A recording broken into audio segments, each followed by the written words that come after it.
Welcome to episode 90 of Kontrarian Korner. I'm Ben Kellerin. Today we have a very special return guest on to talk with us about current events, what's going on with Israel, Iran, and the apparently schizophrenic foreign policy we've been seeing, whether that's maybe an opportunity to clean house or not. But we're also going to get into some of the stuff going on with artificial intelligence and the grid and how that affects the rollout of small modular nuclear reactors and other technologies like that. But we're also going to talk supply chains, helium, fertilizer, foreign policy, and a couple other recent events that are on his radar. But Veles, thanks for coming back on.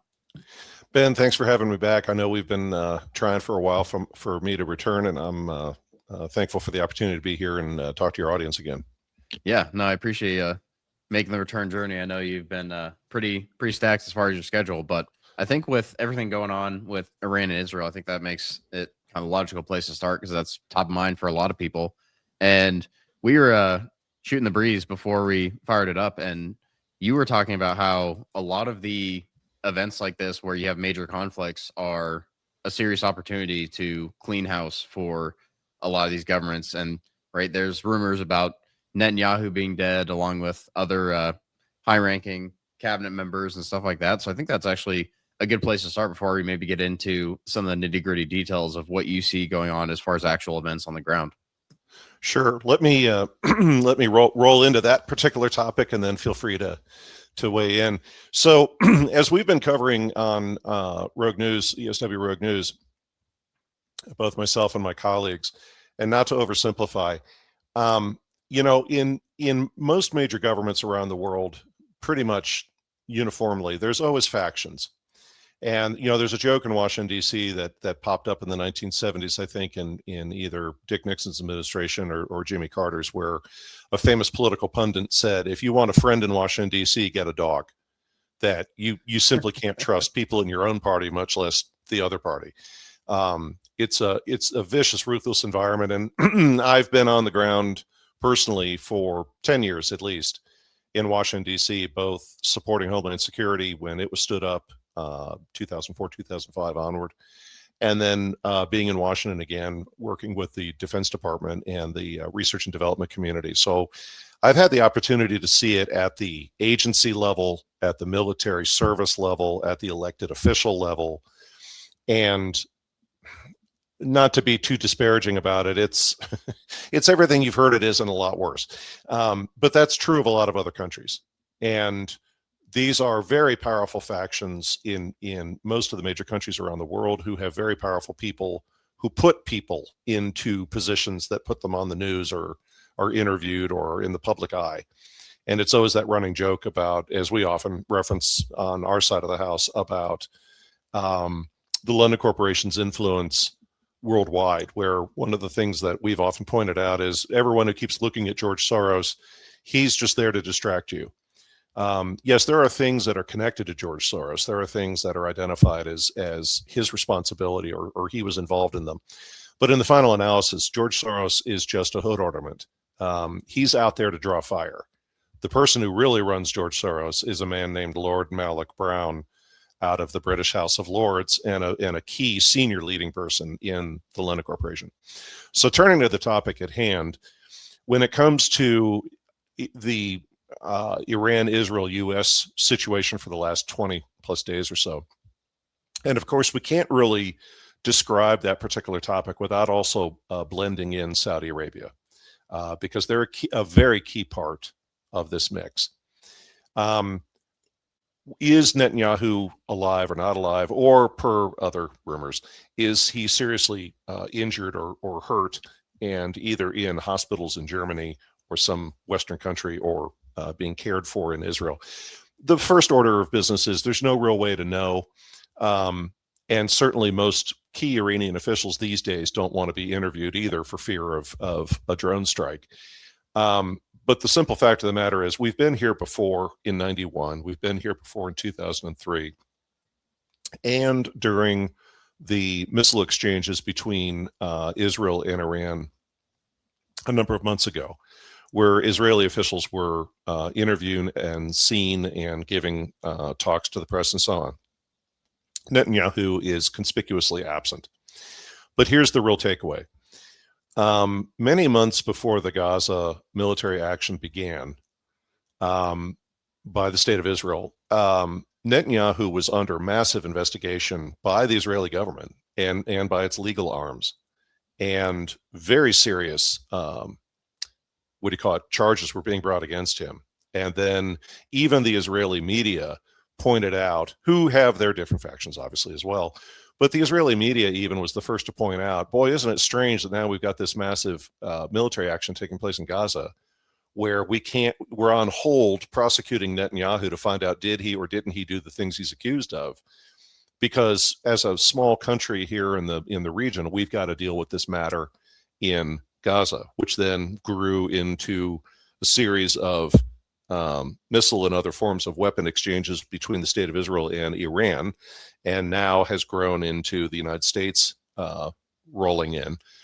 So there's a lot of people in the state of Israel that would like Netanyahu gone, and a couple of other people gone, because it just makes, for lack of a better word, it makes life easier. But that door, Ben Gavir and a couple other guys. Yes, but that door also swings both ways, and that means that in Iran right now, and I know the term moderate is thrown around. At my age, I heard the term moderate used when it came to certain parties in the Soviet Union, and it's like, well, in that particular situation, moderate is irrelevant because you're dealing with a dictatorial system in the case of the Soviet Union. In the case of Iran, which is kind of amusing if you really think about it, because Iran is a theocracy.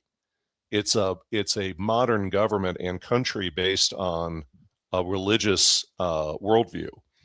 But to quite a degree, although it's been lessening recently, is Saudi Arabia, and so is Israel.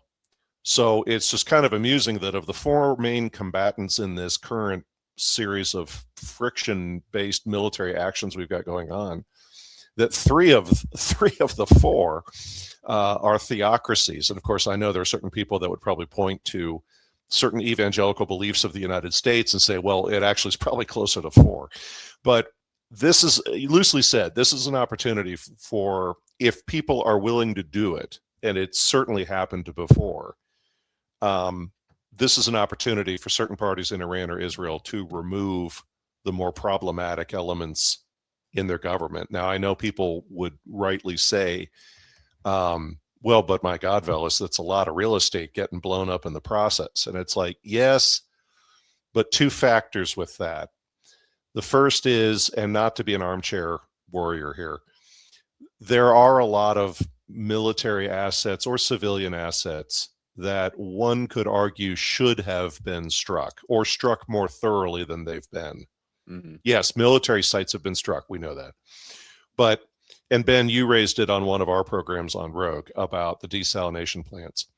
If this was 1940s World War II kind of military conflict, the first things that would have been hit would have been the desalination plants and the power plants.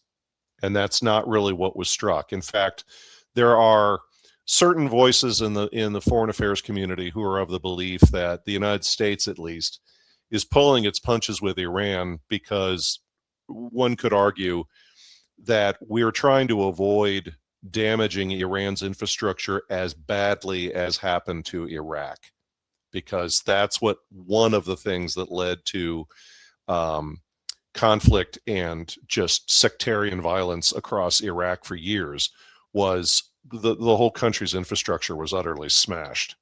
And so getting the power back on, getting clean water back on, removing trash became a massive undertaking, because you had to rebuild all of those infrastructural systems. And it's the same thing with both Iran and Israel. And one of the things I often point to, which many have brought this up, is Israel's port at Haifa is Haifa is probably the most important port that the state of Israel has. And there may have been one or two strikes against the port, but nothing really like swarm attacks of drones and things to just irrevocably damage. Nothing that would be systemic and a complete over. Well, yeah, and to the point of, and I'm violently oversimplifying, but so damaging to the ability of Israel to bring in supplies through that port that literally the United States has to either set up shop in southern Lebanon or in the Sinai to try and get supplies into Israel, because we just can't get it's like Antwerp in Europe during World War II. We just can't use Haifa because it's too damaged. So again, I know this is one of those foreign affairs things that's challenging sometimes for folks to internalize. Is you can have a conflict like this. That's why I don't use the word war. You can have a conflict like this where assets are being destroyed, important things are being blown up, and people are getting killed, but it's nowhere near all out the way it could be. Yeah. And it's a test of wills. One of the comments I made, and I'm saying this somewhat tongue-in-cheek, is the other caveat to keep in mind, both with this conflict and the Ukrainian conflict, both right now, is as casual observers or amateur researchers, or even, you know, the main media who won't just go there anymore.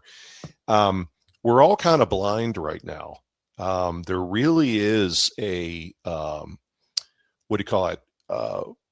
No real information being allowed out of these regions. You know, the comment I made to our audience last Friday was, as I said, you know, when I grew up as a kid and I was hearing about the Iran-Iraq war, which went on for 8+ years, or Bosnia or Serbia, or, you know, fill in the blank, there were always reporters on the ground, granted with their various views of the conflict or their own ideologies, their own spin. But there was live feeds of imagery and videos and interviews and pictures of those conflicts. And right now we're just absolutely blind. You know, the comment I made to the audience last Friday was, we could literally be at war with Martians and you wouldn't know, because, you know, and it only just came out last Friday that the aircraft carrier, the USS Ford, is now on its way to Crete for repairs. And the official reason that was given, and I'm dead serious, is there was a fire in the laundry room aboard the ship that they couldn't get under control. And now the vessel needs months of repairs. And there's a few photos floating around that you can find of the aft or rear of the aircraft carrier, which is pretty mangled. Not a laundry fire. A laundry fire. But this is this is a big one for military policy wonks and people who study military tactics and so on. Is there's always been this back and forth about America's aircraft carriers are an unbelievable asset compared to other aircraft carriers or other military assets that are out there. And it's like, yes, that's all true. And those vessels are unbelievably well built. And I never want to use the word unsinkable, but they have so many secondary and tertiary systems to keep them afloat. However, not since 1945, or in the case of the British in 82, have we really had an opportunity to, for lack of a better word, really test those theories. And so there's always been this thing about, you know, the immense power and strategic advantage of a U.S. aircraft carrier. But we have a very real example now of our two aircraft carriers in the region. The Ford is now pulling in for repairs for whatever reason. We'll just go with that. But it's like we just lost 50% of our aircraft carrier resources. And that's significant. There was a rather dark joke during the Cold War where the United States used to jokingly tell the Soviet Union that we had an unsinkable aircraft carrier in the form of Japan. And Soviet military officers would respond and say, after a couple of nuclear bombs, let us test that theory. But that's, you know, gamesmanship between people that I don't think understand what they're saying. But yeah, I mean, overall on this, to kind of put a final pin, if you will, in the conflict we've got going on with Iran, Israel, Saudi Arabia, and the United States. One of the other angles I've used is we're also really living the teachings, if you will, the philosophies of the Chinese tactician Sun Tzu, depending on how you wish to pronounce his name, Sun Tzu, or in the more Asian way, it's pronounced Sun Tzu. But his descriptions of really effective combat or really effective leaders are people who, in his description, are acting in their command tent with their army out in the field like they're nuts. And they're throwing their cooking pots in every direction, and they're rolling out maps to their officers and then burning those maps and rolling out new maps. And in Sun Tzu's teachings, he says none of the great leaders, officers, have any real idea what their strategy is. Yeah, what the grand strategy 30,000-foot view is. Yes, and concurrently, which is important, that he also goes on to say that, to what I said earlier, even people in your own camp who have their own agendas can't execute their agendas because they have no way to know what you're doing. If they knew what you were doing, then they can figure out ways to kind of overthrow you or whatever it might be, or get more power or whatever it may be. But the other angle that he always threw in that I always found important was, he said, spies in your camp don't know what you're doing either.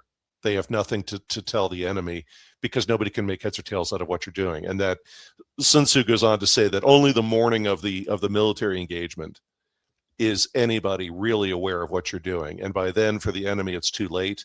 And for anybody trying to take advantage of you in your own ranks, it's too late.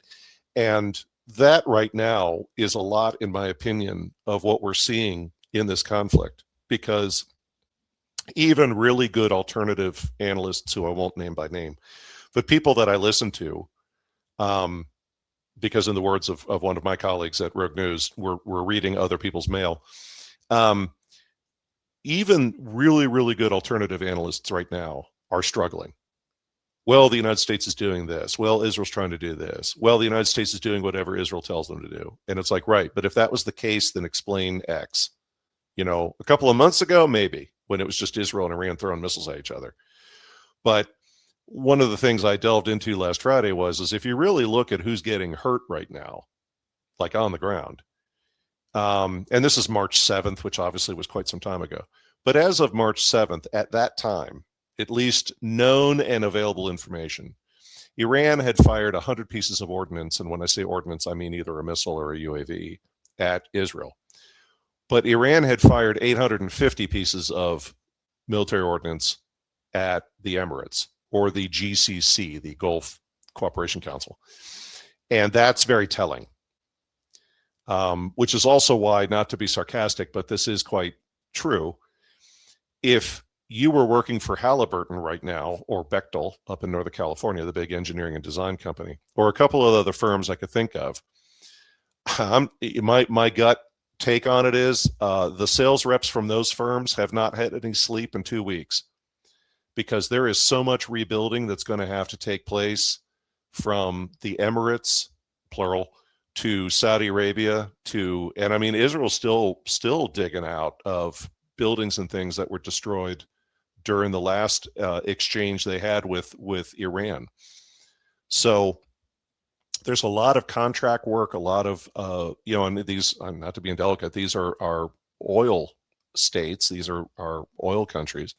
So it's not like anybody's going to check their credit. And at the same time, that means they're going to need a lot of labor out of the usual places, which is Indonesia, the Philippines, China, and the United States, to go into these countries. I mean, we've got air bases to rebuild. We've got desalination plants to fix or rebuild. I mean, this is, again, not to sound like some cold-hearted, business person, but it's like there's 5 to 10 years worth of work here. And it's in the tens of billions of dollars. I mean, there are people that are salivating about it. That's for sure. Oh, absolutely. So that's my take on our first opening topic. Yeah. Well, I think one of the things, the point you brought up on more targeting of states that are outside of Israel, I think is really interesting. And like, I guess the high level question to follow up on kind of the opener there is, what do you make of the infrastructure that has been hit, right? Whether it's the Qatar LNG plant, I think it's Ras Laffan, I'm sure I'm mispronouncing that, but you go down the list of the infrastructure that's been hit so far, whether it's refineries or some of the desalination plants have been damaged, but not, I think, catastrophically, to LNG, to, I mean, go down the list of all these different things. What do you make of what has happened so far, and what do you kind of like? What's your opinion on the reasoning behind the targeting of countries other than Israel? Yeah, so to touch upon what I said earlier, not to be an armchair quarterback about this, and for those of you in the audience, just as an awareness, my our listeners over at Rogue are aware of my background, and I may have brought this up on prior programs. As I said, I've worked as a management consultant and a program manager to the Department of Defense. I worked for a research and development laboratory that did, quite frankly, a couple of $1 billion of work a year in military science and military hardware. Everything from how do we make that tank more survivable to what are the better tactics we could use in the field using unmanned aerial vehicles. And in the sense of, it was my job to review the projects and make sure that they were being followed and the deliverables from that work were appropriate for what the government wanted. I also have spent way too much time in academia, and I've got both bachelor's and master's degrees in international affairs and strategic analysis and things like that. So not labeling myself an expert in the slightest, but I do know that world, and I've been immersed in it for at least more than 10 years. And I've been to some of the countries that are out there that get mentioned in these things. So to your question about the assets that have been hit, the first part is it goes to what we were just talking about a moment ago. We've got information providers out there who have maps and things who will identify and say, well, this was struck in Dubai, this was struck in UAE.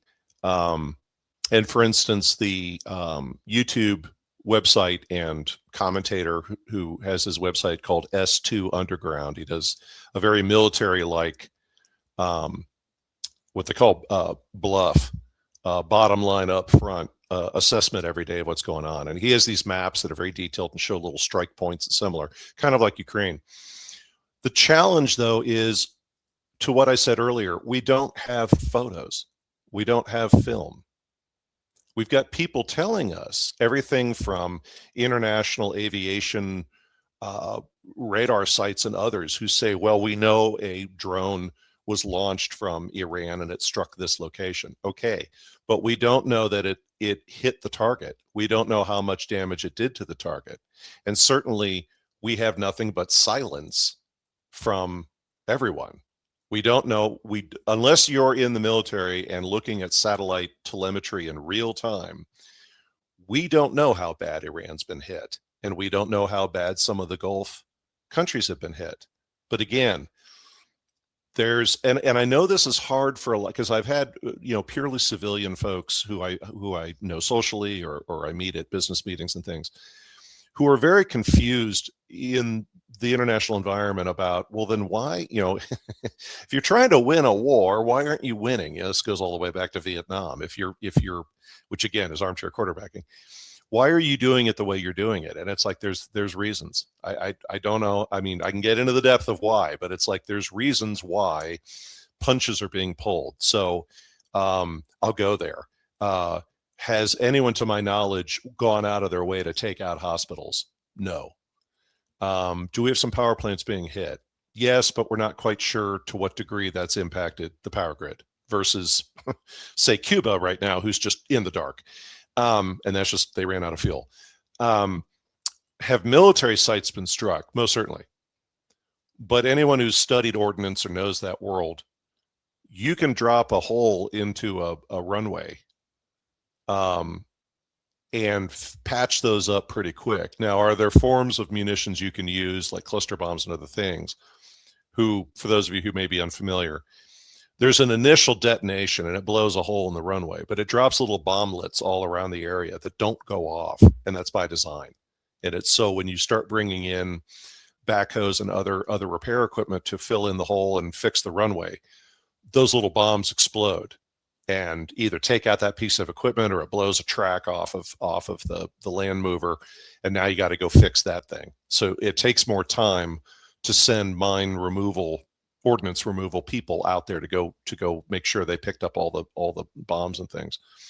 But you wouldn't believe, since World War II to now, you wouldn't believe how fast runways can be repaired.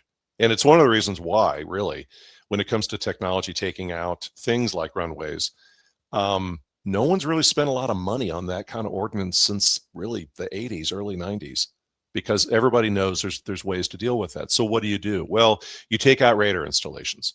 That's a biggie. You take out hangars. Surface-to-air missiles. Yes, the defensive systems around those sites to enable you to hit them harder.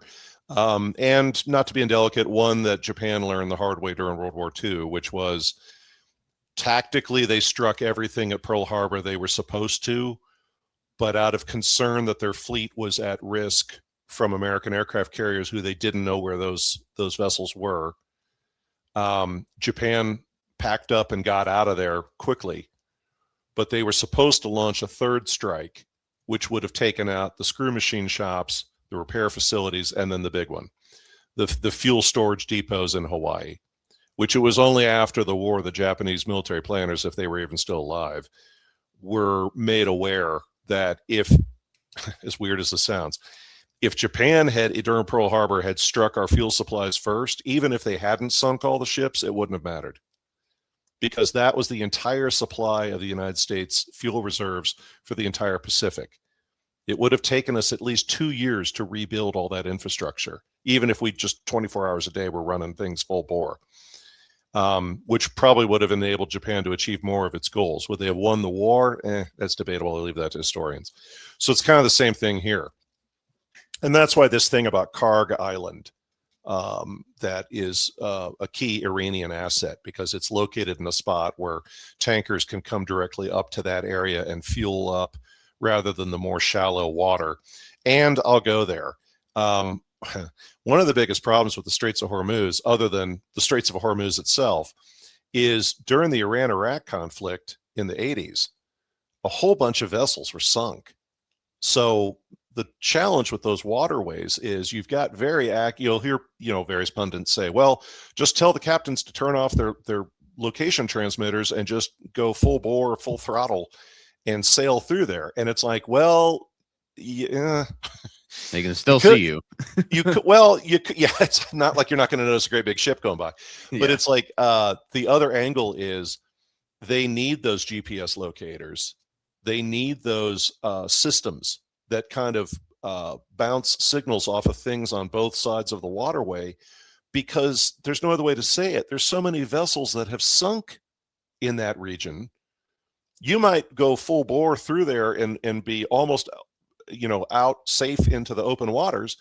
And then you're going to slam into some sunken piece of vessel down there that's going to rip the underside of your ship open. Now you got a whole new problem. So it's like, that's the problem is those waterways are, people talk about, well, Iran might mine the waterways. The waterways are already kind of mined, unless we want to pay the Swedes and the Norwegians to go in there and start raising, tankers that went down in the 80s and other conflicts. So there's a little bit more going on with those waterways than just simply, okay, Bob, floor it. And once you hit the open waters out of the Straits of Hormuz, we're home free. And then again, the back and forth of, regardless of what Iran says, how many drones, Shahed drones, do they still have? Are they still able to manufacture more, which I'm sure they're attempting to do? And I've read several military articles recently about Iran has almost like I hate to use this analogy, but like the Fremen in Dune. They have these mountains and things that are fortified in Iran where literally a door will open, a missile will launch. Because of the advanced nature of Israel and the United States as military assets, we see the launch. We send something over there. We blow up that door, even though it's closed. And then another door opens and another missile launches. So it's not like, well, we've just got the one missile silo. It's like, no, we got a whole bunch. And they've got little underground, like lack of a better way of saying this, rail systems that just move munitions to whichever site hasn't been hit yet. Now, over time, you're going to wear those down. And I think it's been said by others. The other thing to keep in mind here is that the United States went from using B-2 bombers who are stealthy. They're not completely stealth, but they're stealthy. They struck a number of targets, but people forget they're very, very expensive to use, not because of the stuff they're dropping, but just it's very expensive to use those aircraft. And God forbid we lose one. Then we migrated to B-1 bombers, who, we haven't really used them in anger since Iraq and Afghanistan in 2003. But what's the B-1 known for? Well, it's very fast, and it's got a lower radar signature.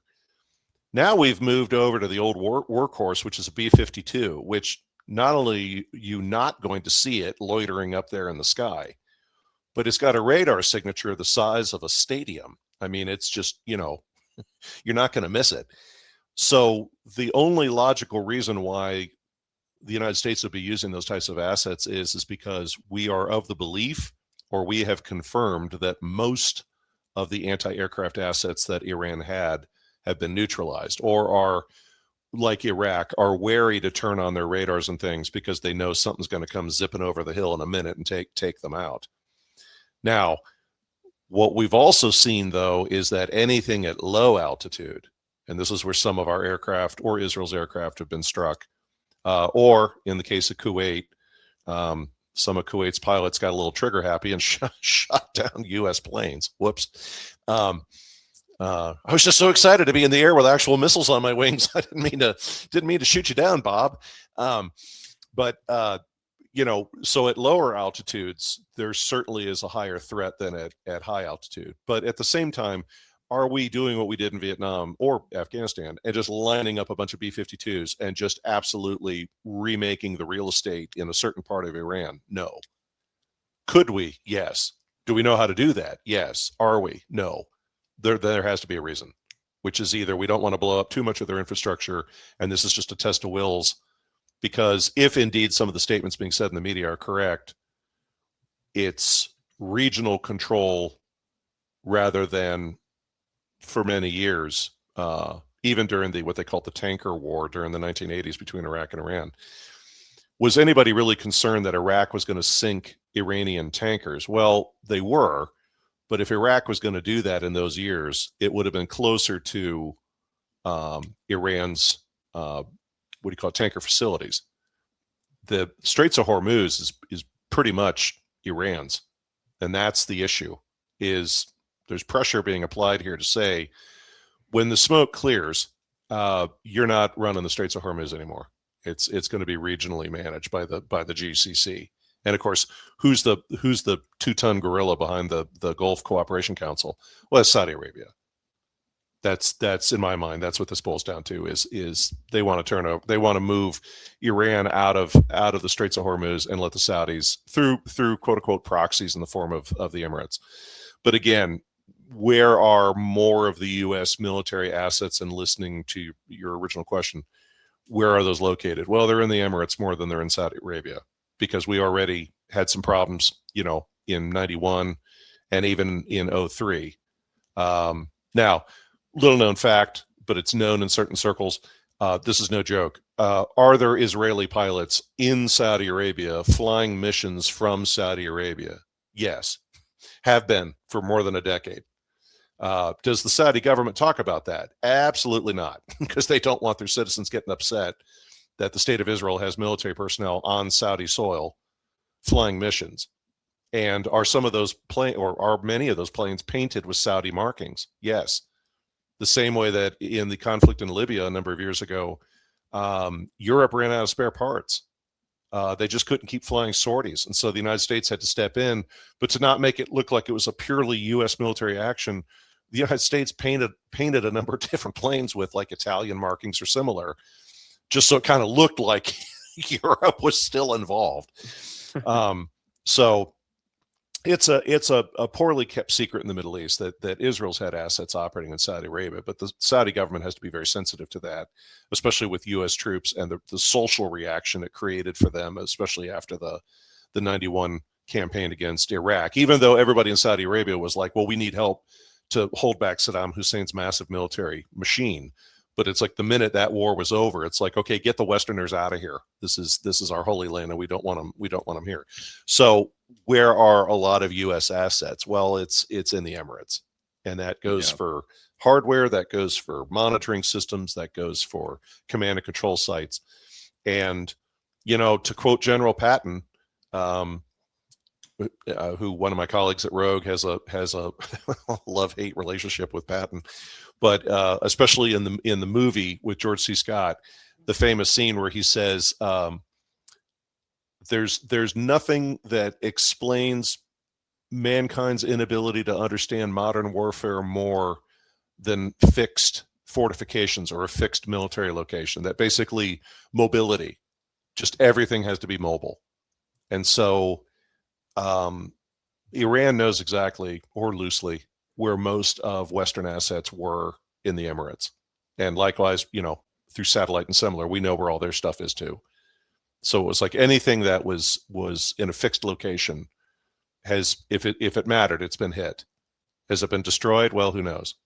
But that's also why this thing about Iran's mountains. I mean, they've been digging in those mountains for decades and putting stuff in there, whether nuclear research or military manufacturing or what have you.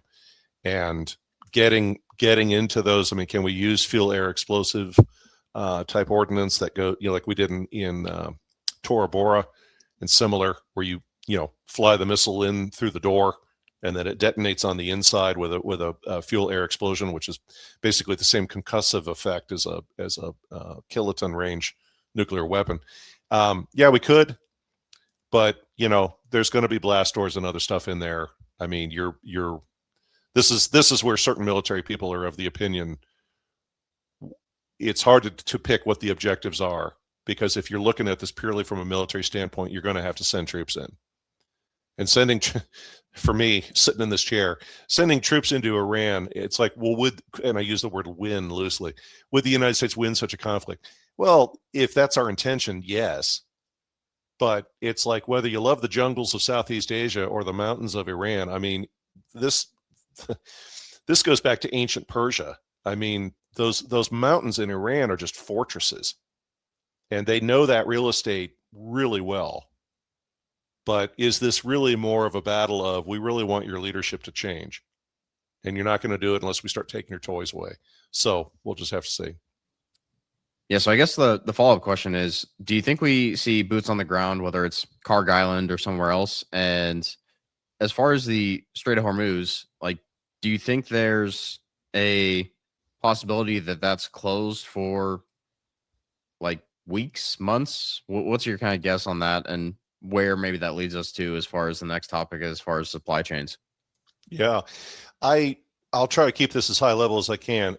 My personal feeling is that the strategy being pursued, and loosely said, I don't think we'll really know what that strategy is for 6 months to a year or more. I think, honest to God, I think years from now, somebody's going to publish a book who was in a position to know, and will be able to say, okay, here's what really was going on there. Because, for instance, the U.S. involvement in Lebanon in 81, 82, there were things about the U.S. involvement in that part of the world that were so classified. That stuff didn't come out until the mid-1990s. Now, for the average person, it was kind of a shrug, like, oh, well, okay, yeah, I get it. But it's like at the time, and given the nature of international power, it's like that's why that stuff stayed classified for the events in Lebanon in the very early 80s. So this is no less important. And again, it goes to that kind of media blackout topic. If the straits were closed for a month, man, in the words of an old friend of mine, you could see that from space. What I mean is, the impact on that globally would be so immense.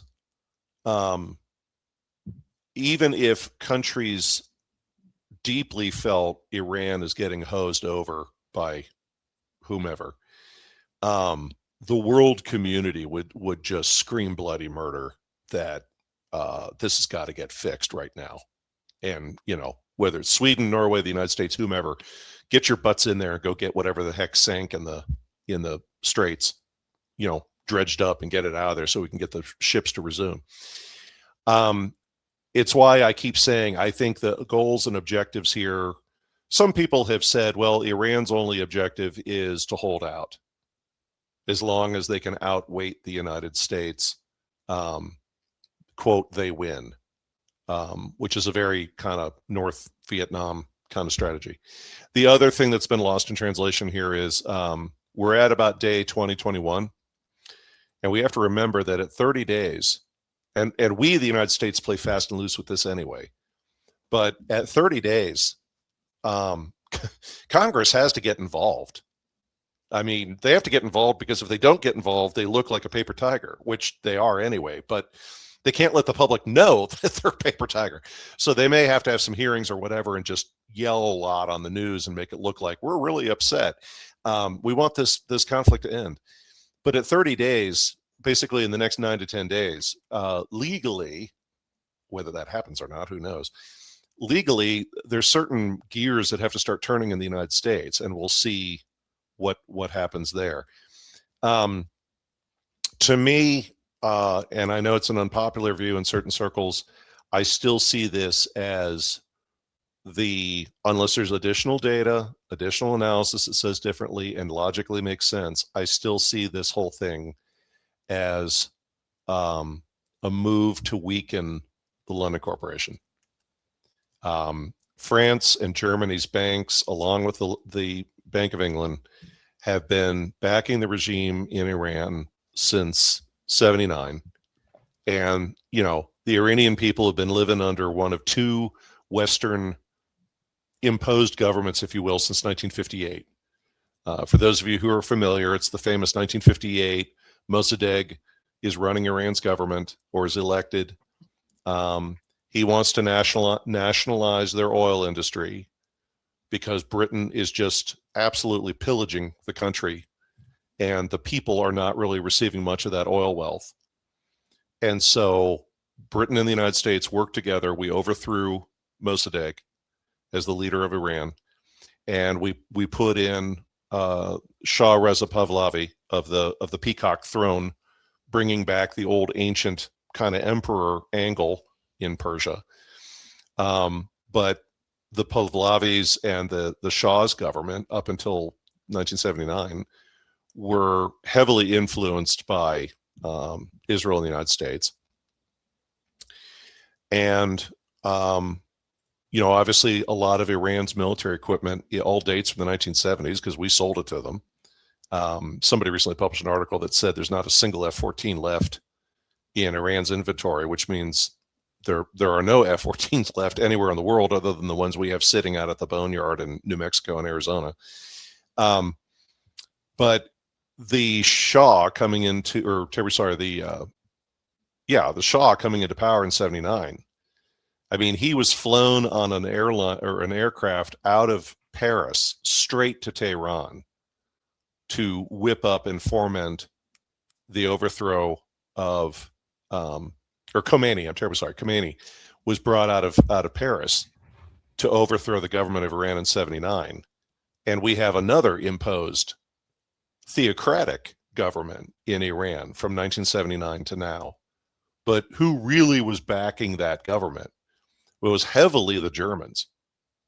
And people might scratch their heads and say that the Germans, wait a minute, Germany at that time was still split between East and West Germany. Yeah, I know, but you see, bankers don't really care about that. It was kind of a shift in management, but the oil never stopped coming out of Iran. That's the thing. It's like, well, the Shah of Iran's government, the Pahlavis family who fled, they were pro-West, and made Iran pro-State of Israel, which the people of Iran, depending on who you spoke to, weren't all that happy with. We're being heavily influenced by the United States and Israel. Okay, you kicked out that government. They're now living in California, literally. And now you've got a bunch of religious clerics running your country. What's changed? Like, the bankers you're doing business with went from London to Berlin. I mean, it's still a Western country who has close dealings with the State of Israel. So what Iran changed, other than you have a bunch of religious extremists now running your country, and who, by the way, are all living in all the former mansions and things around Tehran where the Shah's senior leadership all used to live.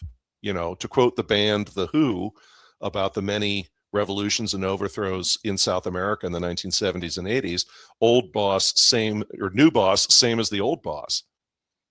So are we looking at regime change to make Iran a better world or whatever? I don't think so.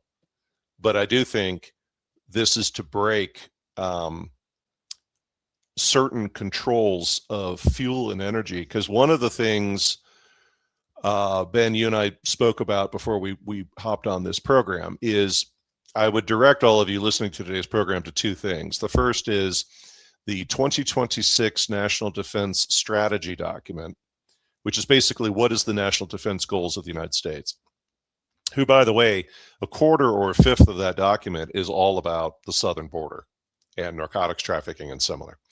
The second is the White House National Security Strategy Statement from fall of 2025. And in the case of the White House National Security Strategy Statement, and I'm quoting, that document last November said, and I quote, "We want to prevent an adversarial power from dominating the Middle East, its oil and gas supplies, and the choke points through which they pass while avoiding forever wars that bogged down the United States in that region at great cost. This is not about defending nor criticizing the current administration for me. But that statement about the goals of the United States is to prevent anyone from dominating the Middle East. Well, Iran is not dominating the Middle East. They certainly have a fair amount of influence and control, but they're not dominating. Saudi Arabia, you might be able to say, is dominating, but they can't dominate because Iran is there. So who's the one party that can dominate the Middle East? It's the London Corporation. And this is the subtlety of what's going on here. And it's one of the big themes for us at Rogue is much of what we, as people living on this planet for the last 10 years, have been dealing with is, there's no other way to say it, we're caught in the middle between massive conflicts and power struggles between the world's elites. And why is that? Because the Bretton Woods system that we put in place for economic, well, basically how the global economy would operate from the end of World War II to now has been breaking down, loosely said, since the 70s, and really started breaking down in the 90s. And they need a new system. Well, when you have really powerful people around the world to see a new economic system is coming, in their universe, that can only end one way. It either means we're going to get even more power if we manage this correctly, we're going to lose power or even get wiped out, or we'll stay about the same. And depending, and this is why people like Tom Luongo, who are big fans of multiplayer games, because that was always the problem during the Cold War. Everybody always looked at everything in terms of two superpowers. It was a quote unquote bipolar world, but that wasn't really true. Even during the height of the Cold War, it was probably closer to about 4 or 5 major powers out there. And then you sprinkle in everything from various religions to intelligence agencies to private equity, and it gets real interesting. So the closer we get to the end state of what the new global economy will be, and I have some general ideas on that, but loosely said, whenever they, like a better way of saying this, when they flip the switch and say, okay, everybody, from this day forward, this is what we're doing, and this is how international trade is going to be managed, and this, that, and the other. One of the biggest things that has come up recently is a number of people have said, you know, all these stories in the American media, particularly about we're losing a lot of jobs due to AI, artificial intelligence. I would tell you that is complete disinformation, because I've been squawking, complaining, whatever you want to say, for 6 months or more, saying, as a person who works with IT frequently and large scale projects, name me the software you're using. Well, we're using Claude, we're using ChatGPT. Fantastic. How does that eliminate a job? Well, it's eliminated all. No, you're lying, because I've been on this earth too long. I saw y'all do this in the early 90s when we had the real estate collapse from 88 to 91. I saw you do this in 97, 98 when we had the Asian tiger economies get hammered. I saw you do this in 2001 when you blamed all of us for Y2K, which all we did was try and fix the software. You knew the problem was there for 20 years, but you did nothing about it until the last 5 years before the year 2000 rolled around. I've seen this since 2008. There's always an excuse given why major corporations, and that's the key part of this, folks, is major corporations are laying off thousands of people, but it's purely an accounting exercise. And I hate to say it, it's as old as time. They're going to get rid of 10 or 20% of all their staff. And then they're going to look at everybody who still has a job and say, well, you're going to have to pick up that workload, or you're going to have to get really creative at finding a way not to get worked to death. Because if you go out there looking for another job, you're going to find it's a little difficult right now. And this has happened over and over and over again. Now, will AI eventually, quote unquote, replace certain jobs or job functions? Yes, but we're not quite there yet. Now, I know people are saying, oh, that's years away. I don't think it's years away. I think it's within 1 to 2 years. And all of us should be skilling up, retraining, and similar on how to use these tools, because some of those tools are crap and some of those tools are good. And we got to figure out which is which. And I've been on the ground with major universities on the West Coast for the last 4 years who are struggling daily with, as of this morning here at this university, you can no longer use this AI tool, but you can still use ChatGPT or whatever. Okay, ChatGPT is now on hold if you're in the science labs, but you can still use it if you're in the English department. Well, why is this all happening? Because the technologies are advancing so fast. Risk people are having a hell of a time trying to identify what the risk is until they're already getting sued by somebody saying, hey, you stole my intellectual property, or whatever it might be. Now, where this comes into the international environment is as follows. To way oversimplify what is one of the biggest aspects of artificial intelligence there is in current time, and that is that artificial intelligence is a massive, there's a number of words I could use, repression or pushing down of the value of individual workers or labor. And I don't mean people in a factory. I mean everybody who's in an office, working from home, whatever it might be. It's also a great opportunity.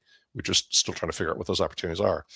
But overall, and this is as old as time, I mean, and especially in the modern economic environment, going back to, let's just say, the 1700s and industrialization, workers are, no matter what you do for a living, you're always trying to make sure your wages don't get suddenly hammered because either A, we're bringing in cheaper labor, or B, what happened in Holland and other countries in Europe, the famous Star Trek reference to sabot, a wooden shoe thrown into the machinery of a factory, aka sabotage.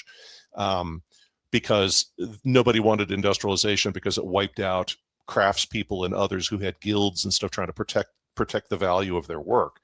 This is no different what we're going through. But the net of it is artificial intelligence is going to push down the value of stuff, meaning in a number of different kinds of stuff. And that means it's going to get cheaper.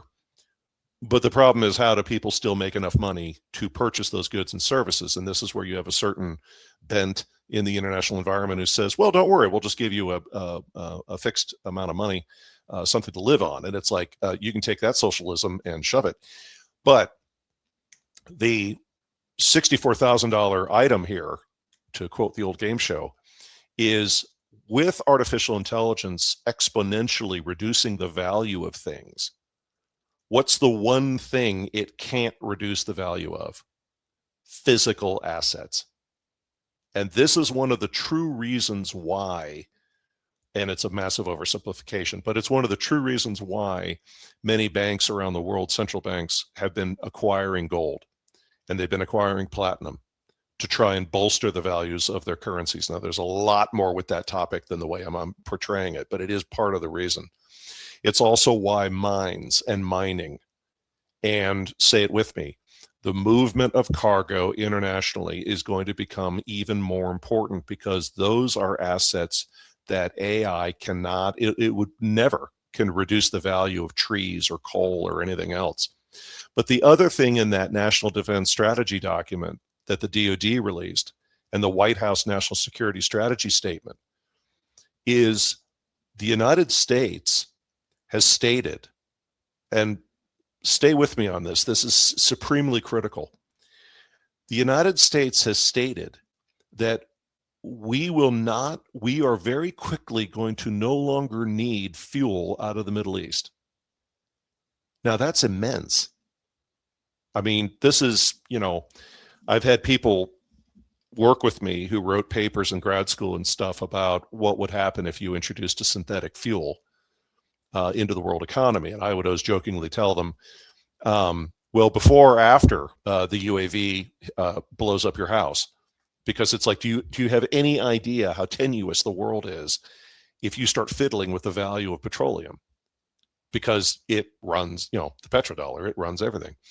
But for the United States to say we're stepping back, well, that's interesting, because the United States has natural oil reserves and natural gas reserves, but not enough since 1970 for us to not only have enough for ourselves, but to sell internationally. And there's reasons why the United States, we sell oil to other countries that we produce here because it's lower in sulfur. We bring in high sulfur fuel from places like Venezuela.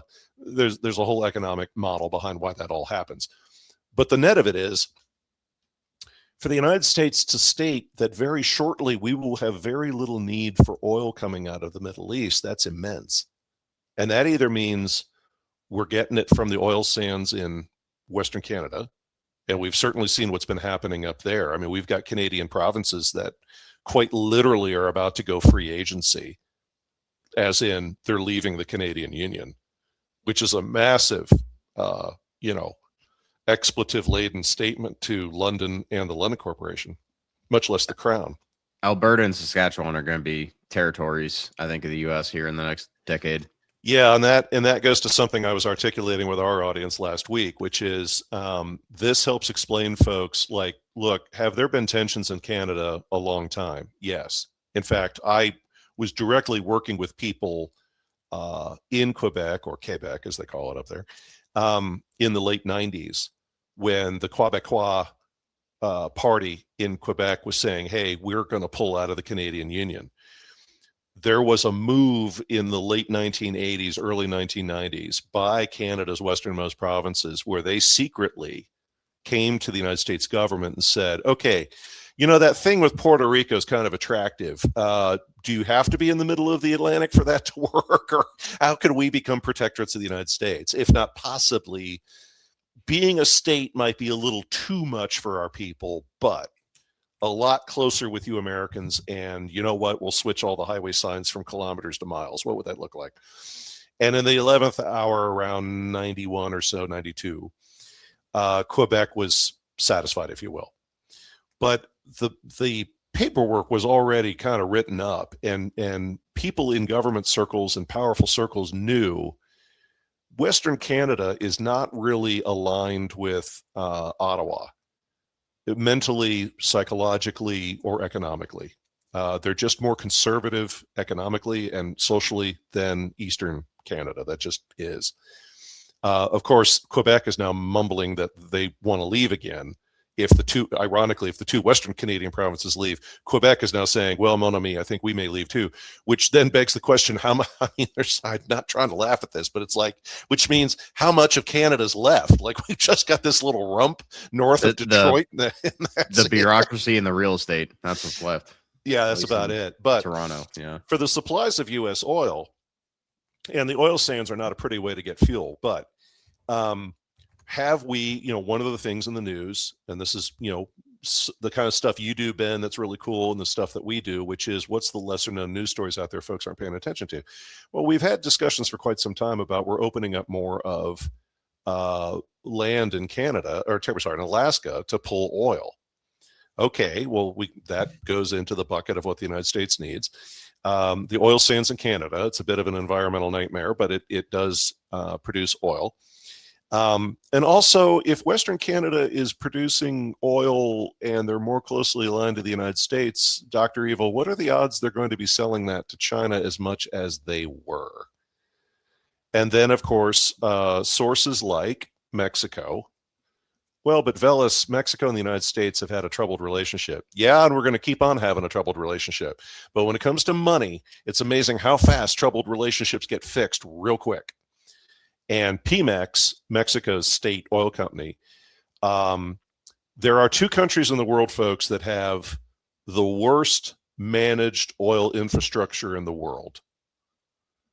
Iran is number 2, Mexico's number 1. And if we start bringing Halliburton and others down to Mexico with real serious intent, and the Mexican government saying, okay, you're not taking over our oil industries, but we'd really be happy to spend money and have you guys fix stuff and help us be more efficient. We probably could turn Mexico's oil industry around easily in 2 to 3 years. So, and then the big one, small modular reactors. Because seriously, our power plants in the United States are running on coal. We have some nuclear footprint left over from the 70s, and of course, yes, I know it's a controversial topic. We've got some solar, we've got some geothermal, and we've got some wind. But the net is for the real kind of power that we need. There's no other way to say it. We need nuclear, and nuclear, folks, is immense because very powerful people since the 60s have been fighting tooth and nail to prevent countries around the world from adopting nuclear power. And that's because the London Corporation, for hundreds of years, in its influence on the global economy, has made scarcity a key focus of how the global economic environment works. And one of the biggest areas of scarcity that makes a lot of money is energy. So China is rapidly moving away from coal. They'll probably despoil huge amounts of their environment while they do it, but they'll get it done. They always do. And assuming the Three Gorges Dam doesn't collapse. But the net of it is we need petroleum for vehicles is what it boils down to. And remember, that includes trains, that includes cargo being moved by river, which is still hugely important in this country. People forget that. Ship traffic, and Class 8 over-the-road trucks and cars and things. But from a power grid standpoint, and yes, California, New Mexico, Arizona have a healthy population of electric vehicles who need electricity. But our power grid is just not there yet. If electric cars is more of a way you want to go, we need nuclear. And this goes to something Ben and I were chatting about before we hopped on this call today, is for me, and it's been said by a few folks that are beginning to tap into what I'm about to say as, oh my God, I just realized something. Artificial intelligence needs a lot more power at the data center level than the old school data centers used to use. I used to work with, help build and also consolidate data centers in the 90s and early 2000s. Very, very few of them had water coming through there on the level that you would use in a power plant or similar to keep things cool. The AI data centers need water as a coolant, and a big problem. You can recycle it though, right? I'm sorry? You can recycle the water though, right? You can, and that gets into a very interesting question about natural resources, which I brought up on one of my shows about 6 months ago, and then I answered my own question last week, which is this. I kept asking folks I still know in that industry, hey, these plants are supposed to be closed loop. What does closed loop mean? It means you draw in the water you need, and then that's it. And then you just keep recycling it. It gets warmed up, it gets cooled off. It gets warmed up, it gets cooled off. But the way a lot of the data centers across the United States, at least out of the gate before the public really started pushing back, saying, whoa, you're using up too much of our water and you're using up too much of our power grid. And there's been this massive push nationally to slow down or stop data centers being built. And I was asking a number of friends of mine I knew in the industry, and I said, why are these open loop systems? And a couple of them came back and said, well, there might be one or two that are Veles, but the rest of them are all closed loop. And I'm like, then where is this target number coming from all of the water they need? And then, as I just said, it hit me that one of the things that's going on, because these are often multi-layered, is that the companies who own these data centers have gotten it contractually agreed by local governments I've got it going on in my own home state. There's no other way to say this. They've all been bought off. They want access to the water, even though it's a closed loop system. Why? Because of what I just said a moment ago. AI cannot reduce the cost of water. Water is a physical asset. They don't just want the data center for AI. They want to use the data center to justify their access to water. And we already saw this with Dasani, basically part of Nestle, in how they lied and manipulated the people in upstate New York. Upstate New York has this rule that if farmers need water, they can take as much as they want out of the aquifer system, but communities and businesses and others cannot. So what happened? Well, Nestle, through Dasani, you see their little water bottles at gas stations and stuff. They cut deals with farmers, and they just started running trucks up there and taking immense amounts of water out of upstate New York. And a lot of people were very mad about it. But then the minute local citizens in upstate New York tried to change the laws to say you can't do this anymore, they found themselves in court against both the farmers and Nestle. So it turned into a great big mess.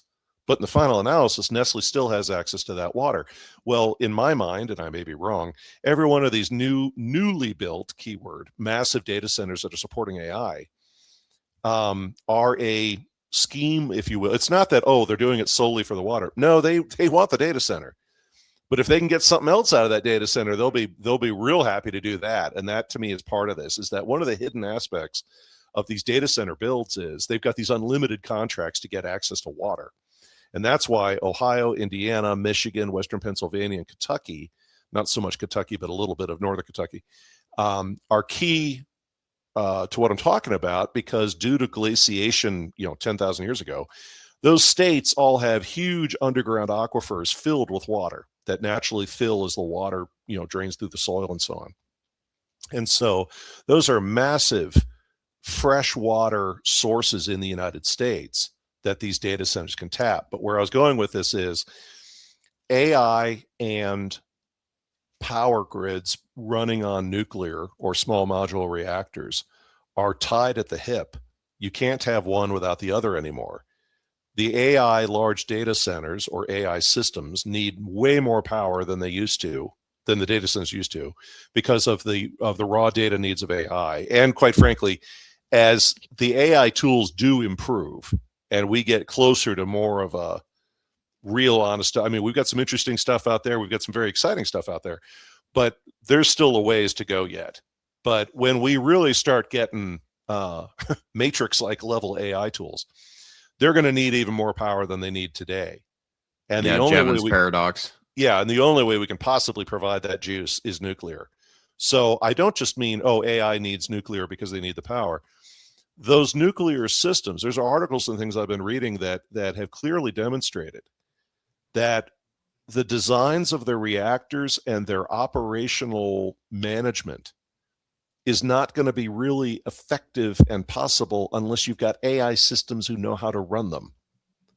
So it's like a self-feeding system that AI needs the power, but the power production needs AI to tell it how to operate correctly.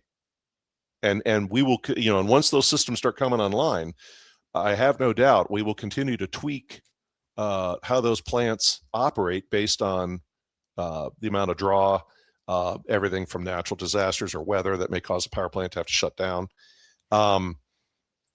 It'll be very interesting.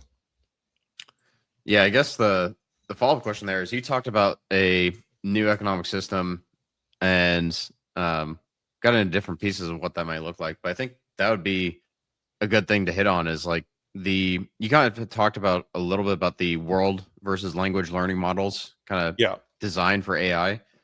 I think it'd be interesting to get your thoughts on that and the kind of new economic system, what you think that might be as far as tariffs versus the current system of income tax. Because I've did a debate last week, or kind of conversation about whether tariffs are good if you can design them well. And it's like, well, just look at what happened during the Gilded Age when real incomes exploded. We basically had the biggest period of economic prosperity in the U.S. ever, and like fastest rate of growth of living standards, all these different things.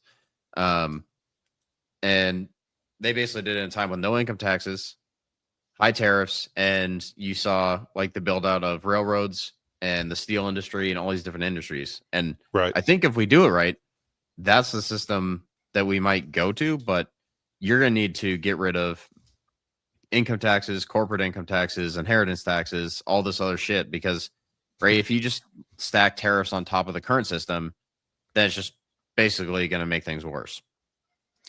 Well, I'll start with the tariffs. I'll move into what is a world model in AI, and then I'll get into the economic topic.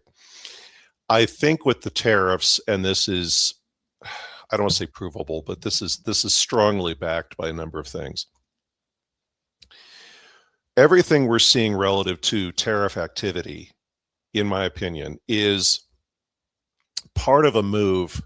And again, very broad brush strokes here.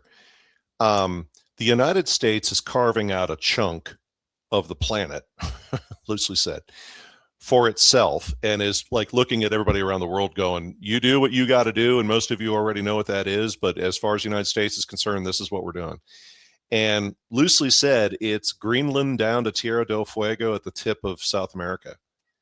Something like this map from the 1940s.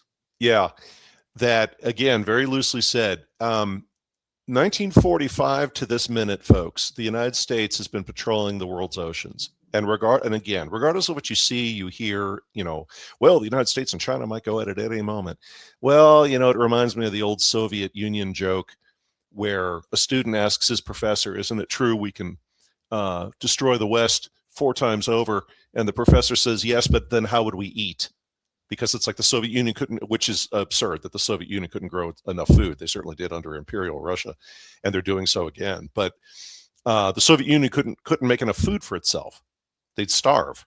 So it's like, yeah, we're in a state of war with the West, but then there's food and money. So it's like, that's what's really going on. So the United States, ever since China really started building itself up into the power we know today in the early and mid 1980s, there were a lot of magazines and things. I'm aging myself. There were a lot of magazines and things in that era that were very positive about the United States and China, growing closer together. But it's like, I hear that, and there will be elements of that, but it's like our two cultures and societies are radically different. And if you're not familiar with those differences, you can get into a lot of problems real quick. But while all that was happening, as far as the Pacific Ocean was concerned, and I know a lot of you might say, well, what do you mean, Veles, that just they wanted to see an American destroyer cruise by just to know everything's okay? Well, piracy is more common than you might think it is. So, and when you have disasters or ships are in trouble or whatever, it's not necessarily Coast Guard resources that unless you're too far away from the coast of a country, it's U.S. naval presence. I mean, we've got ships everywhere. So we, the United States, have been essentially providing China protection in the Pacific Ocean for decades to make sure that their right of way of everything from fishing to cargo to whatever it may be is like a better word, protected. And we've done the same for everybody in South America, and we've done the same for what do you call it, Western Africa, and for Europe. And when it comes to Europe, I mean, that's one of those things that even political science or international affairs professors will tell you straight up is the United States cut a deal with Europe at the end of World War II. And we basically said, all right, Germany, you go sit in a corner for a while. France, you go rebuild yourselves. Britain, go rebuild London. All right, everybody, it's like this. You're going to have a military. It'll be crap. We, the United States, will protect you from the Soviet Union. And the price of that is you don't have to spend lots of money on defense anymore, which is huge if you look at GDP. Because, gross domestic product is calculated how? The letter C for consumption, plus I for investment, plus government spending, and then plus, and then in brackets, you've got exports minus imports.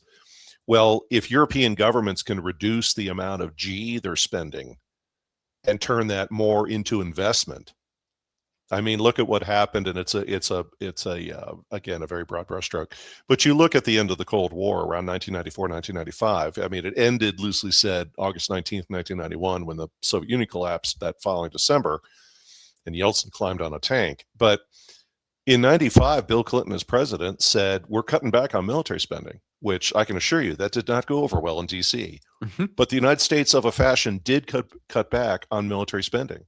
And we pumped a lot more money into science research and other things, which is the same thing we did when we were pursuing a much more aggressive space policy under Kennedy, and that's a whole other topic, than we did later.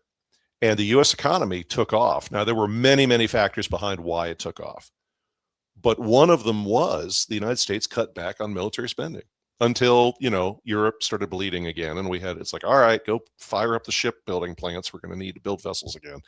But Europe was able to get by with very, very little military spending. Oh, sure, Germany has an impressive Leopard tank system that they developed. The French, who I never make fun of when it comes to their intelligence agencies or their military, French came up with some very interesting stuff. The British came up with interesting stuff. Same thing with Spain and with Italy. But for long-term engagements and spare parts, nothing proved how anemic they were as the Libya action 10 or so years ago. That proved quite clearly. And frankly, so did Serbia and the Albanian matter and Bosnia in the 90s. Europe just can't go the distance. They literally can fight for maybe 3 days, and that's it. Yeah, you see it in Ukraine now too. Yeah, and and plus the Ukrainians are chewing up all the military hardware that Europe doesn't want anymore. So when it comes to these tariffs, what you have really is the United States putting everybody on notice in multiple ways at once. Everybody with whom the United States does business with from a trade perspective is getting called into the State Department or our embassies in those countries. And it's like, okay, we just set fire to our current trade agreements with you. We're starting over. Well, no, you can't do that. And like in Colombia's case, right before, I think it was Mother's Day, when Colombia, one of their biggest exports to the United States is flowers because they're south of the equator. So it's, it's summer down there when it's winter up here. So one of the big sources of flowers for Mother's Day in the United States and Easter is flowers grown in Colombia. Well, we shut the Colombians down right before those ships were about to leave harbor. And Colombia, literally, it was a day. And Colombia said, our bad. What's the new trade agreement? And the same thing happened with Chile, and the same thing happened with Bolivia, and the same thing happened with several other countries. Now, why does this matter? It goes back to that whole thing about who's doing business with China and who's going to be allowed to do business with China. Because Peru, Chile, others, they're on the Pacific side of South America. They can ship goods to China, and China loves natural resources. But now all those countries have all new tariff agreements with the United States. And I don't know that any of us really know what those documents say. And now we've got Canada's two most westernmost provinces who were sending oil to China. What do the new arrangements say? I mean, we removed the leader of Venezuela, left in basically the same criminal element that was running the country, but left them with one big item that they had to follow through on, which was, you're not sending Cuba any more oil. And Cuba has literally gone lights out. And the United States needs, I mean, I'm sure my friends in Miami have a very strong view, but the United States now has decided we're actually going to do something about Cuba, which, depending on your political orientation or whether or not you know anyone in Miami, is not going to go over well, because it means we could have removed Castro and others out of Cuba if we really wanted to. And I'm not saying this in an armchair quarterbacking way. All we had to do, of a fashion, was shut off their supplies of oil. And it's like U.S. military strategy in World War II in the Pacific. We skipped certain islands that were massive Japanese strongholds. Why? Because we took the next nearest island in the chain. And then Japanese forces were not able to resupply those islands that were left behind. That's part of the war that nobody ever really talks about, is when those commanders in those positions either had to make the decision to commit suicide or surrender.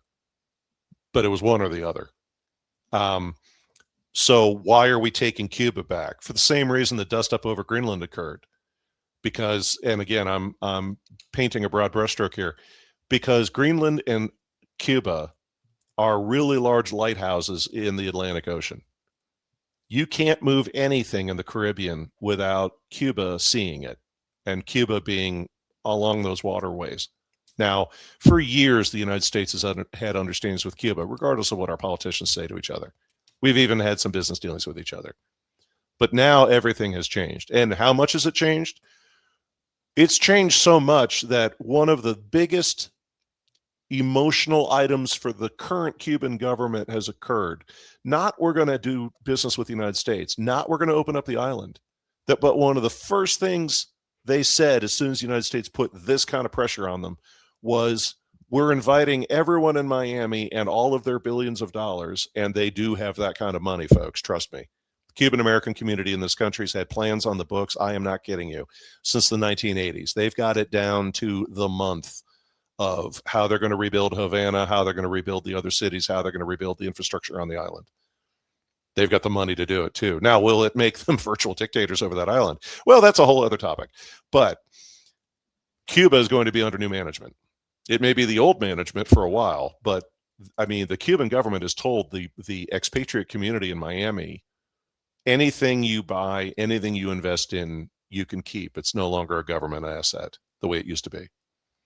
And these are all huge changes. So again, the tariffs was a bit of misdirection. It's like, well, why are we renegotiating all of our trade agreements with all these countries? Because there's a bigger plan at play. Well, what's the bigger plan? Well, the bigger plan is the United States is not going to patrol the world's oceans anymore. Still going to be a major badass militarily, but we're going to start pulling back resources. China, you guys want to start building deep water ships? Have at it. And this is also why Japan is doing what? Building warships. Japan put to sea this year, or in 2025, their first aircraft carrier since World War II. Now, it's a helicopter aircraft carrier, but a helicopter can do a lot of damage. But they named that vessel the Akagi, in the Latin alphabet, A-K-A-G-I. Why does that matter? Because the Akagi was their flagship of their aircraft carriers during World War II. It was the flagship of the fleet that attacked Pearl Harbor. It doesn't mean that Japan is saying, hey, we're going to take on the United States again. But it is Japan saying, we may start getting a little bit more militarily flexible here, which is making China uncomfortable. And Japan is working closely with who? The Philippines, Singapore, other regional powers in Asia. So to say, well, the United States is pulling out of the Pacific, of a fashion, yes, but it's not like the United States doesn't have some proxies who are going to pick up the slack. Now, how that all works out, who knows?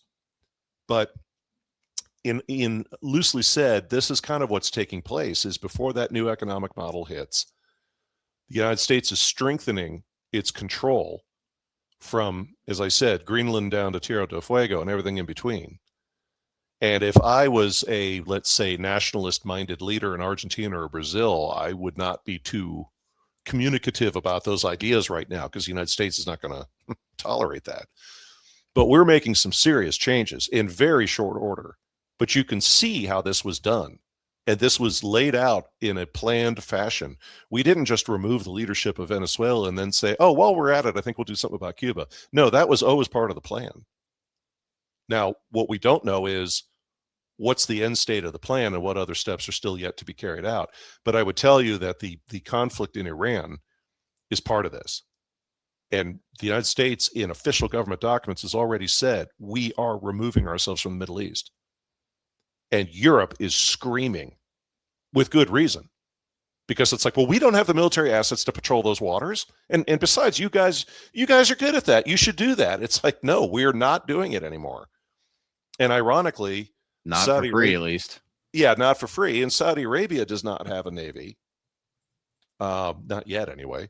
Or they have some vessels. The Gulf states have some light military assets. Now, seriously, if Iran tones it down, do we really need that much military presence in those waters? No, we just need really good logistics to keep vessels flowing through there. But again, it goes back to what I was saying before. The future economy, in part, is going to be heavily focused on natural resources, because it's the only thing that AI cannot reduce the value of. And one of those resources is petroleum and natural gas. But the United States has stated we don't need as much, and eventually will not need any of it. Now, that's very telling. And it means Europe has two choices: either sail around all the sunken vessels and don't hit anything and go pick up your oil out of the Middle East, or behind door number 2, you got to start doing business with the Russians again, which is a problem politically, because you're going to have to explain, after you said Russia is Satan, which they're not, why you're suddenly doing business with them again, beyond the pragmatism of, well, we want to turn the air conditioning on and not freeze to death in the winter. But it also is this thing about China. China gets 47%, I think, of their energy needs out of the Middle East. However, 90% of that is Iran. So anything concerning Iran's fuel being choked off is another kind of shot across the bow at China by the United States to say, you can pursue your own national interests, but you need to be reminded how vulnerable you are to energy concerns. Now, regarding the new economic model, there's that ink is not dry yet, but one of the things that I've been raising, and economics is not really my thing. I a casual observer, but I have been studying it for years. I would say that one of the biggest aspects of the future economic model, and I wouldn't say, quote, the real reason, but a major contributing reason to why CBDC type currencies are key, is global debt. If you look at data that's out there about the amount of debt that's being held by countries, national governments worldwide, it's immense. And if you go to websites like Visual Capitalist, it's immense. And in the case of the United States alone, we have $1 trillion of credit card debt nobody believes is going to get repaid. We have about $1 trillion in college loan debt nobody thinks is going to get repaid. We have $1 trillion in car loans nobody thinks is going to get repaid. And we've got $1 trillion roughly in commercial real estate that nobody thinks is going to get paid. Well, the state of California is $3 trillion of the U.S. economy. I mean, regardless of the differences between California and the rest of the country, California is still a behemoth, right up there with Texas and the state of New York, as far as the overall GDP of the United States. I mean, LA County alone has 10 million people in it. That's more than the combined populations of most Western U.S. states.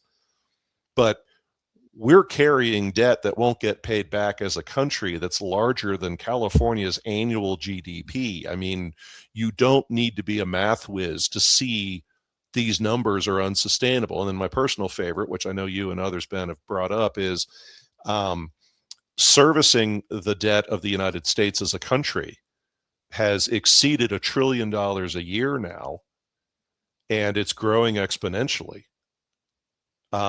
We can't afford this. And it's not just the, people say, well, God, America's economy. It's like, no, we all got drunk together. Western Europe, parts of Asia, the United States, we all did this together. And that's why when you've got 10 or more major countries around the world who are all dealing with unserviceable, unmanageable debt, they're going to come up with a solution. It's that scene from the movie Margin Call where the one character is telling the two younger guys at the firm, he's like, they're going to get rid of the whole portfolio of what's on our books. And the one guy says, that's not even possible. He goes, I know. He goes, it doesn't matter. They don't lose money. They don't care if everybody else does, but they don't lose money. He goes, I've seen stuff in this industry you can't believe. They're going to figure a way to do this. That's how I feel about the top 10 to 15 economies in the world. They can't handle managing this debt anymore. We are beyond the point of no return. They've got to do something about it. And so, again, very loosely said, they're going to have to do what South America, Italy, and Greece have done many times in decades past. They're going to have to, quote unquote, monetize that debt. And probably the most effective way to monetize that debt is to move it into a digital currency of some kind. Now, it doesn't mean that debt's going to go away, and it doesn't mean that debt doesn't have to be paid. But trust me, in the end, the debt will probably get 30% of it paid by the time you work out depreciation and everything else. But that's just a view. Well, I think that's I think it's basically just a matter of time before they print. Like I wrote that in a piece, especially with some of the different supply chain things going on, right? You can't, with some of these disruptions that are going to happen, there's going to be inflation. There's going to be different things happen. That's maybe a different rabbit hole to go down, but one that's pretty interesting is, do you think part of the reason that Hormuz and like the conflict in Iran, they kicked that off was to basically artificially kickstart inflation, to kind of start to seed this new process of, hey, we need to inflate this stuff away at some point. And I that's think where the new economic system comes in. Yeah, I think depending on which group of elites we're talking about, and I use the word plan very loosely, but it is planned. You know, one of the analogies I make to our audience over at Rogue is, I've worked with program managers, and just a little color. Running a project means you're running something that has a dedicated beginning and end. If you're running a program, depending on who you're talking to, it means you're running a bunch of projects all at once, or it means you're running something that's so huge it never really ends, like NASA. NASA's a program, and it's got a bunch of different little projects inside of it. So I've worked with people where somebody will say, well, this thing we're managing is so huge that it's got like 5 program managers, one's first among equals, and then like 50 project managers, because no one person can manage anything that big. It's just got too much stuff in there. I would tell you that would be an example of like building the B-2 bomber. You have multiple program managers in one big program and a bunch of project managers underneath them. I got like a project manager that all Susan does is she's working on the landing gear. I got another project manager that all they do is the engines. And even within those projects are countless numbers of tasks and vendors and everything else. So I said, when you look at moving the world into a new economic model, and I was very kind of flippant when I said this, but I said, this isn't a function of like, oh, a bunch of leaders got together at the World Economic Forum, or they got together at Council on Foreign Relations, or any of the other policy groups out there. They had some Chateaubriand and some salmon and decided, hey, we're going to go to the new economic model. It's like, no, this takes literally hundreds, if not thousands, of trained professionals who are out there somewhere. I'm not saying like me, because I don't do this. I do different kinds of work. But people who are sitting in Switzerland and England and the United States and elsewhere, who are working out the different pieces of getting this stuff done to migrate the world in this direction. And again, it's a Tom Luongoism and others. But you've got multiple players, and they're always looking for their opportunities. So 7 out of 10 people may have been in agreement with the direction we were going last week. This week, it's only 3. And then that little problem works itself out, and then we're back to 7 or 8 out of 10 are in agreement about the next step. And that's why it seems at times that these global decisions are phlegmatic. It's like, well, I thought we were going in this direction. Now we're over here. It's like, right, there was an argument behind closed doors. And yeah, I'll say it out loud. Probably somebody got killed, or almost. And then various world leaders said, okay, that's enough of that. We're going to go forward now with whatever we're doing. So to me, the Iran conflict right now is too easily being labeled as, well, Israel's running America's foreign policy. Has that happened in the past? Yes. It's a function of degree, but has that happened in the past? Yes. Are there very complicated reasons why that is? And some reasons are not so complicated? Yes. Is that what's happening here? I don't think so. In a lot of ways, Israel's getting damaged by what's this particular conflict with Iran right now in ways you wouldn't expect them to do if, quote, they're behind this. And it's also why you see, quite frankly, Israel at times militarily doing things the United States doesn't want, because you got a guy in the White House who has no off switch. So if he sees Israel do something that he thinks was not on the table, he's telling them publicly, why'd you do that? The same way that's like hitting the South Pars gas field, something like that. Yeah. And we saw the same thing with Zelensky, because Zelensky would do something and, Orange Man would say something about why'd you do that? Because everybody knows why Zelensky does stuff he's not supposed to do. It's because London told him to do it. Now, what Zelensky's concerned about, beyond his own mortality, and he should be, is you'll read in the media Zelensky's making statements like, gee, this Iran conflict's taking a lot of attention off of what's going on here in the conflict in Ukraine. That's not what he's concerned about. What he's concerned about, or the people backing him more accurately, because I'm saying this quite literally, he is an actor. Truly, he is like any major politician. He is an actor. He is a paid resource to be there. He used to be a comedian. The political party he ran under in Ukraine didn't even exist until he was a candidate. He was backed entirely by Igor Kolomoisky, who's an incredibly dangerous individual who's connected to Israeli intelligence, and the list goes on. No, I think when Zelensky speaks, the hand inside the puppet is having him say those things because certain interests are realizing, oh, wait a minute, we thought the way the Ukraine conflict was going to work out, or how things were going to go, we may have been lied to by other elites, because we're seeing what's going on with Iran and we're realizing, oh man, they've got another strategy and it doesn't involve us, or not us to the degree that we thought it did. And meanwhile, you've got Vladimir Putin as a big grizzly bear picking his teeth with one of his claws going, hey, you guys want to end this conflict now or what? Because it's like, I don't think the Europeans have any more weapons to give you. And, Zelensky, if you keep snorting cocaine the way you're snorting cocaine, you're going to have a damn heart attack, son. Why don't you just move to Tel Aviv and get this shit over with? But yeah, I personally see the conflict with Iran right now as one of the last phases of the steps to get us to the new model. But and again, I'm going to say things that people will probably come back and say, well, of the 10 things you said in the spring of 2026, Veles, 4 of them were wrong. And it's like, well, but that's life.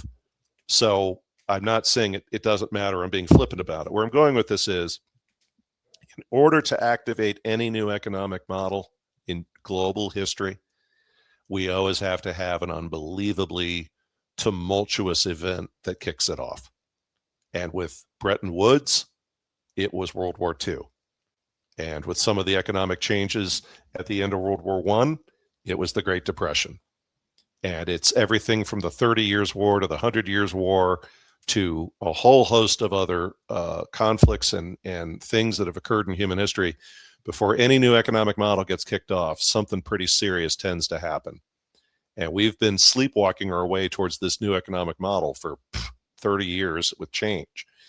And where I'm going with this is, I am strongly of the opinion, there are others who are, I wouldn't say in agreement with me. It's not that. It's that they also are going in this direction.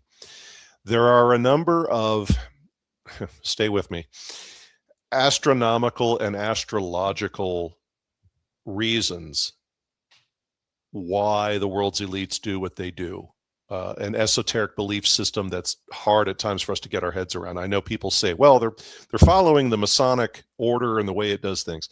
The Masons got their stuff from other people long, long ago. It's more complicated than that. But the net of it is, I and the folks at Rogue breathed a sigh of relief last October, because a whole lot of world events were moving in the direction that it's like, oh man, they're going to flip the switch in October.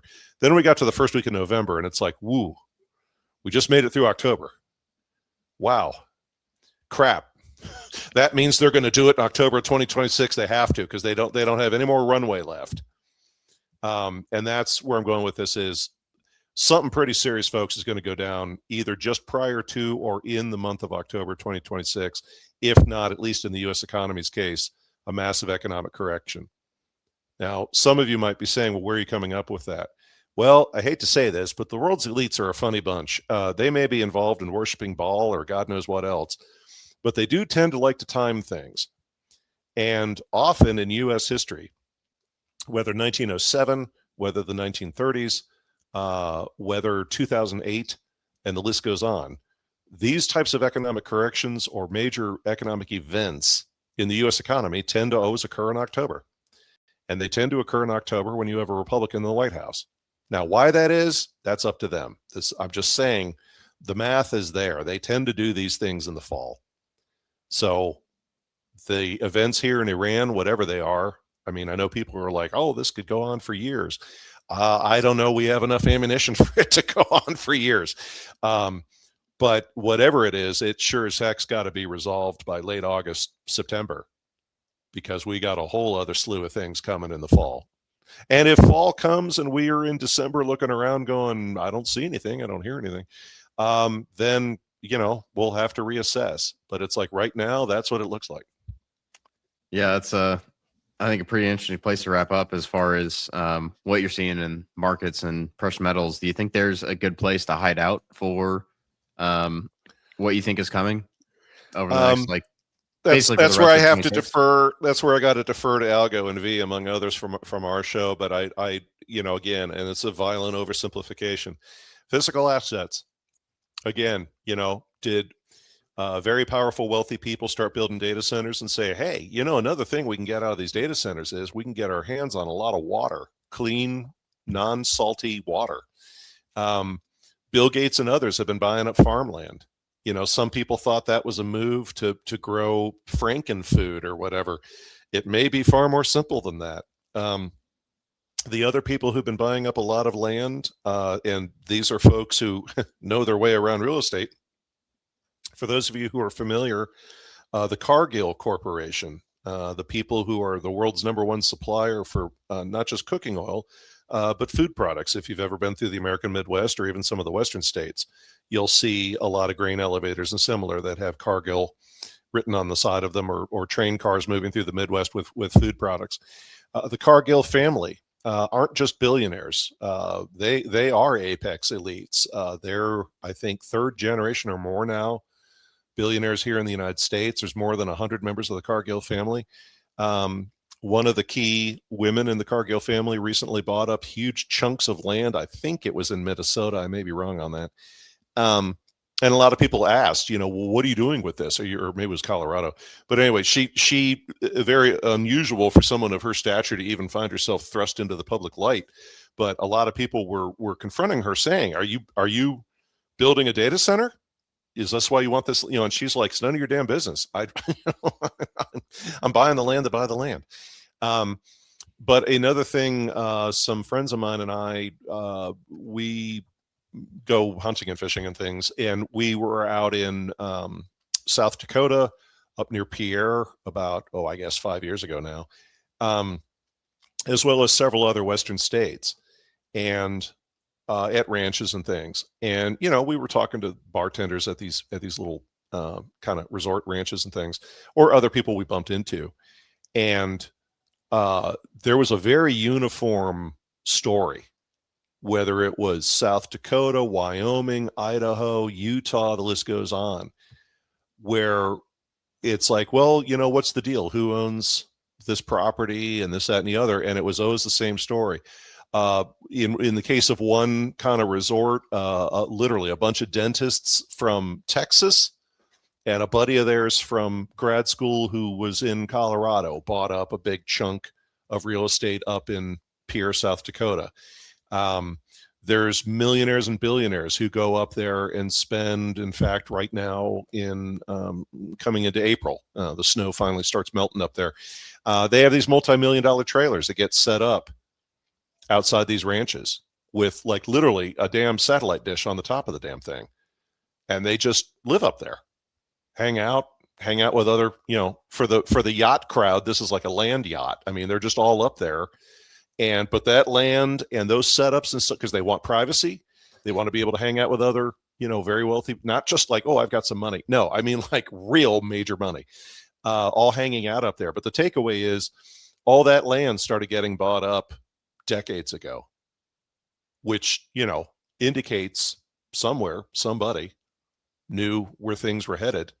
It's kind of the same way with Belize. When I was down in Belize, I was talking to a bartender down there, and I said, you see TV shows in the United States about, we're buying property in Belize or whatever. And he just started laughing. And of course I've thrown up a couple 20s for a tip, but he's wiping down the bar, handing me another Manhattan. And he goes, dude, he goes, a bunch of Texas oil guys basically bought up Belize in the mid 1990s. He goes, I don't know what their motivation was. I don't know why it was Belize rather than other chunks of land here in South America. But he goes, they basically just came in and took over the whole, formerly known as British Honduras. He goes, they just took over the whole place. And he goes, they've got armed guards. They've got their nice little homes and stuff around here. and everybody comes down here to the shore to have a drink and a sandwich, and everybody knows everybody. And if we don't know who you are, we're going to find out who you are, because what the hell are you doing in our country? Because it's theirs. So these moves to buy up real estate, and certainly mining, some of my colleagues over at Rogue obviously do a lot with what are no, and I don't want to speak out of school because I know of it. I don't know it that well. The whole mining futures thing, where you're investing in natural natural resources, commodities that haven't been pulled out of the ground yet. You're like future purchasing it. And, with that money, we expect X amount of raw materials to be pulled out. And once we process those raw materials, we expect, let's just say 20% of it will be usable copper. But if you're lucky, it's 40 to 50%. Well, then you end up making a lot of money. But yeah, everything as we start moving forward, and this is why I hope we don't start chopping down forests like crazy either, whether in the Americas or other parts of the world. But yeah, it's going to be anything and everything, either dealing with natural resources or moving those natural resources from point A to point B. Yeah, that's I was just listening to Michael Yon on a podcast, and he said basically all wars are related to resources, routes, and ideology, and that first two you just mentioned that we've just been talking about, I think, basically for the whole podcast. So I think that's well, and that's the book, Guns, Germs, and Steel is another one. That's a final kind of cherry here on our discussion today. That's another one of those things that I've told folks is, I don't mean to be flippant when I say this, but you wouldn't believe the amount of information is in books. I mean, I'm not even joking. I've told my audience for years, go buy DVDs of documentaries, whatever your interest may be, and get your paws on some books, because like we're going to be going into the future here where if you're trying to look up anything via the internet or what have you, they may or may not be lying to you. I mean, it's, and I've got here in my office, I've got 3 bookshelves filled. It's part of the problem when you go to universities as much as I have. And then I've got 2-3 more giant bookcases downstairs in my basement filled with various books and things. I even had a couple folks I mentor where I jokingly told them, look, if anything happens to me, remember, this shelf is all the Kennedy material. This shelf is all the Watergate stuff. Oh, and this new shelf down here, this is all Jeff Epstein content. But yeah, a couple times on my show, I've walked my audience through like Veles' top 20 books, depending on the topic matter or whatever. And we've got a resources page on our Discord side where we've got everything from websites to similar. But yeah, it's a multi-pronged strategy, and I know because I've heard it from our audience. There's a lot of folks who get I wouldn't say upset, but frustrated, because it's like I just want to go back to the 1980s or 90s. I just want to go to work, maybe stop off, grab a beer, and then come home. And it's like, I'm sorry, you can't do that anymore. You've got to you're going to be spending 20% of every day trying to figure out the degree to which they're lying to you. Yeah. Is if you take your eye off that ball, it's going to be a problem.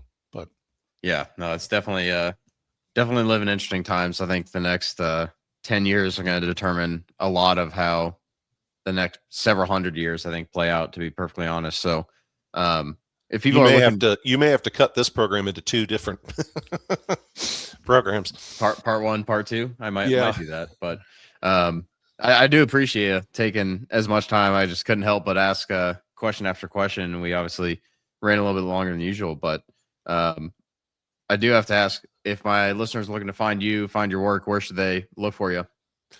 On ESW Rogue on YouTube.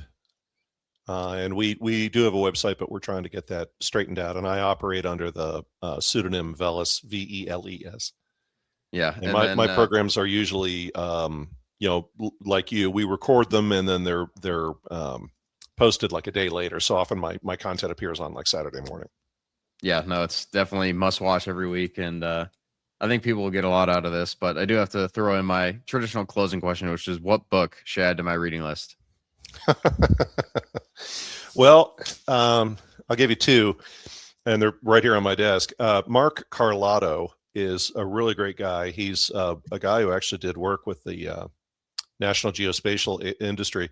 He's a guy in the alternative archaeology community, And he's discovered a lot of things about ancient sites around the world, indicating that they are even far, far older than even Graham Hancock might say things are. And in his latest book I'm reading, I've got several of his books. His latest book is Beyond Atlantis: Vestiges of the World's Lost Civilizations, which is very good. He's got a lot of detail in here about the changes in magnetic north and various ancient sites around the world being aligned as magnetic north moves.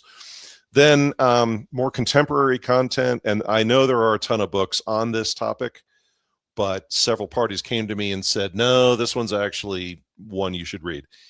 The author's name is Andrew Lowney, Lownie, and the book is called Entitled: The Rise and Fall of the House of York. And it's about Prince Andrew and his involvement with Jeff Epstein. It's a very new book. I don't know that many people have had a chance to read it. Interesting. I'll definitely have to check that out. I have one bookcase is filling up, but when I move, I'm definitely going to be looking to add another bookcase. So we'll have to keep adding on as the reading list gets longer. But definitely really enjoyed the conversation. We'll have to have you back sometime, maybe around September, October. See if you think all that stuff is playing out on that front. But I think with that, we'll be wrapping up. Thanks for stopping by, and we'll see you next time.